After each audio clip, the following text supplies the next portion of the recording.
Magandang araw sa ating mga ka-problematics. Alam ko naman mahirap tanggapin ang katotohanan na tayo po minsan ay nasasabat sa mga mathematical problems na hindi talaga natin kaya. Pero ganun pa man, ginagawa pa rin natin ang ating mga kayaw kung ito'y harapin kahit na alam natin sana. Pero sa ngayon, huwag kayong mag-alala. Narito ako para tulungan kayo. Ngayon, kung makikinig kayo ng mabuti. Pag-usapan natin ngayon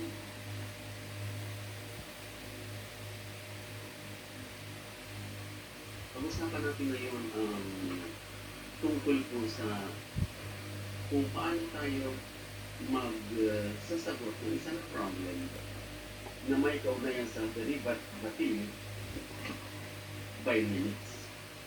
That is the problem on how are we going to find the derivative by limits of a given function.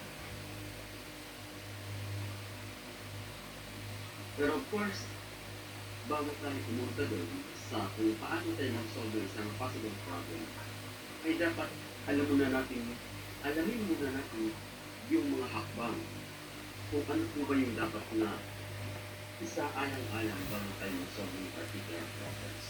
So meron tayong tatlong hakbang na dapat na sinusunod para malaman natin yung derivative ng function of x or function of y equals f of x.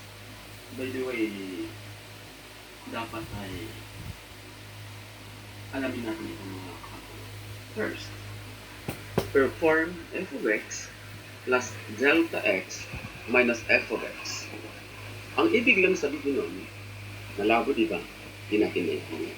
Ang ibig lang sabihin nun, the first problem must be performed all throughout. If we can expand that possible problem, we have to expand. Or kung gusto natin pahabain or palawakin natin para mas mapadali lamang po yung pagsasagot natin. So first and foremost is to substitute the given expression as the problem arises. Second step, we have, after we have performed the given expressions, the given functions as our problem, yung result natin doon sa unang step, sa unang hakbang, ay atin pong hahatiin sa pamamagitan ng delta x. In short, we're going to divide the result of step number 1 by dividing this by delta x. And later on, we'll find out on how and why. Number 3, pangatlong hakbang. Ang pangatlong hakbang ay doon na natin kukuhanin kung paano natin madidetermina ang limitasyon ng functions na to, na kung saan ito po ay ating kukuhanin from step number 2 as delta x approaches to 0.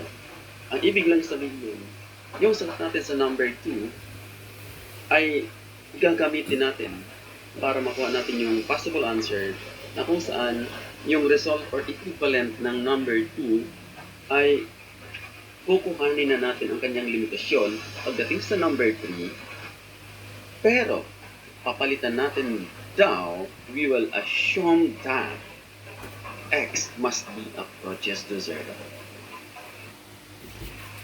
Okay. This is the problem as we have. We're going to find the derivative of y, which is equal to x squared minus 7x. Again, we're going to find the derivative of y, which is equal to x squared minus 7x. Ito yung solution natin. How are we going to solve this? As we all know, dapat kailangan natin alam yung tatlo na sinabi ko kaninang hakbang. Kasi doon mag-focus yung ating problem. If we do not know such steps, normal po yun. We cannot solve the problem. Hindi natin masasolusyonan yung problema. So, paano po yun? Our step number 1, we have f of x plus delta x minus f of x. Ito. Ang ibig lang sabihin nito, sa given natin, which is y is equals to x squared minus 7x, lahat ng x dito, sa given problem natin, papalitan natin ng x delta x. Tingnan natin. Since we have x squared, in short, papalitan natin yung x ng x delta x, kaya inilagay po natin yan dito. Nagpapalit pa lamang po tayo, nagsasubstitute lang. Eh sir, nasaan napunta yung squared? Tandaan, ang pinalitan lang natin yung x, hindi po yung squared. So yung squared ay mapupunta pa rin dyan sa kanyang pwesto. Next, 7 minus, we're going to subtract 7, bring down. Then yung x na ito, tulad ng nasabi ko kanina dahil may x po siya, papalitan din po natin yan ng x plus delta x. Then we have minus, ito po yun, f of x is equals to the given expressions y. Oo nga po pala. Dapat alam din po natin na yung f of x is also equals to y. And therefore, y is also equals to f of x. So, what must be the value of f of x if it is equals to y? Ito po yun. Since ang ating y is equals to f of x, yung equivalent value ng y, yun po ang ipapalit natin sa f of x. At ito po yung value na yan. That is equivalent to x squared minus 7x. O ganun lang. So lahat ng ginawa natin ay inilagay natin sa isang lalagyan. Pagkatapos po nun, time to expand, time to simplify, kasama lahat ng delta x. Wala muna tayong i-eliminate. Our problem, our concern is just to expand and simplify the given problem as much as we can. Ganun lamang po yan. So, tingnan muna natin itong problem na ito. We have x plus delta x squared. Ang ibig sabihin nun, we're going to multiply this given expressions x plus delta x twice, or double the number, double the expression by itself. So, paano po yun? Gagawin na po natin shortcut. Una, first rule, square the first term. In short, multiply the first term by itself. X times x is equals to x squared. Yan po yun. Second rule, multiply the exponent. Our exponent is 2 times x, 2x, times delta x, 2x delta x. Third rule, square the last term. Ibig sabihin nun, we are going to multiply delta x by itself. So this will become delta x times delta x, that is equals to delta x squared. Okay.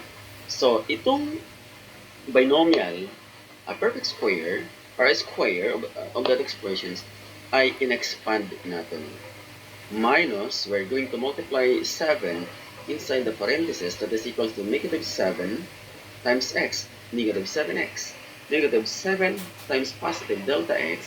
Remember that whenever we multiply a number with an unlike sign, the answer must always be a negative answer. So 7 times delta x is negative 7 delta x. Minus, pag ganito po, walang number dito, understand na meron po tayong 1. You just copy the expressions. Pag positive, just make it negative. Pag negative po, magkaparehas po, just make it positive. So, ganun po ang possible rules. Halimbawa, sir, plus yan. Ito plus. May positive pa rin. Positive pa rin po yun. It depends upon the given expressions that we have to solve for that particular situations. Now, so, tapos na natin ma-expand. Ito na po yun. Nakuha na po natin.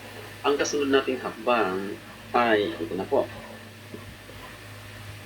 We're going to find or to look for the like terms.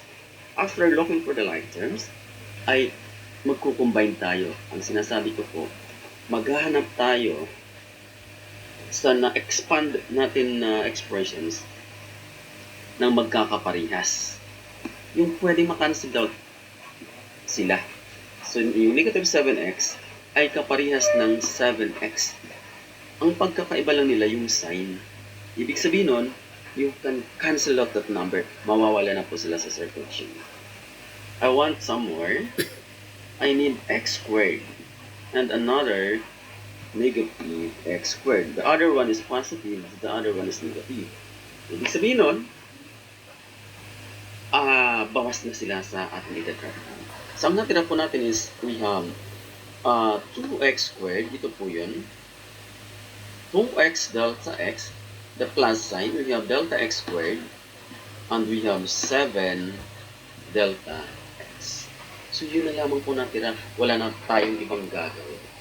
Next, kung mapapansin natin, we have common factor for the remaining terms. At yung common factor nila, yun po yung delta x. Lahat sila may delta. So, dahil lahat sila may delta, gagamitin natin yan as our common factor. So, ilalabas natin. We cannot have a common factor in a numerical value kasi wala na may ibang numbers. We cannot divide 7 by 2. So, delta x lamang po tayo.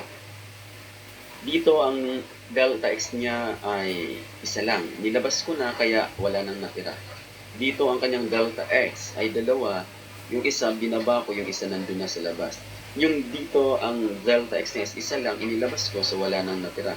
In short, we have expanded the expressions and at the same time, we have simplified the form to make it easier for us to solve for this number.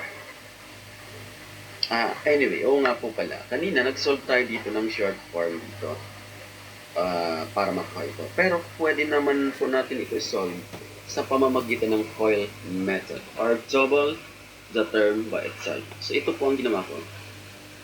X times x should be x squared. X times delta x, it should be x delta x. Delta x times x, it should be x delta x. And delta x times delta x, it should be delta x. Combine this term, this will become 2x delta x, drop down. So, yun po, yung ating magiging possible scenario sa step number 1. Ang natira po natin is delta x quantity 2x plus delta x minus 7.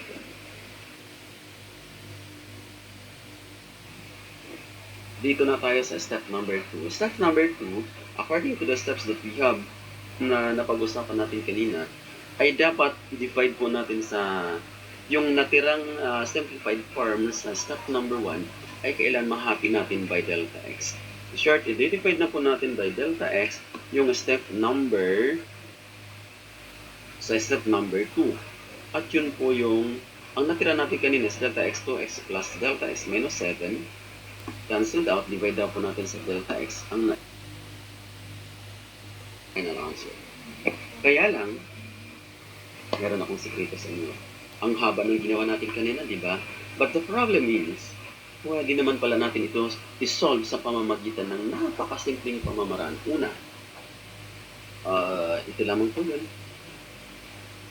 First, we must multiply the exponent to the base.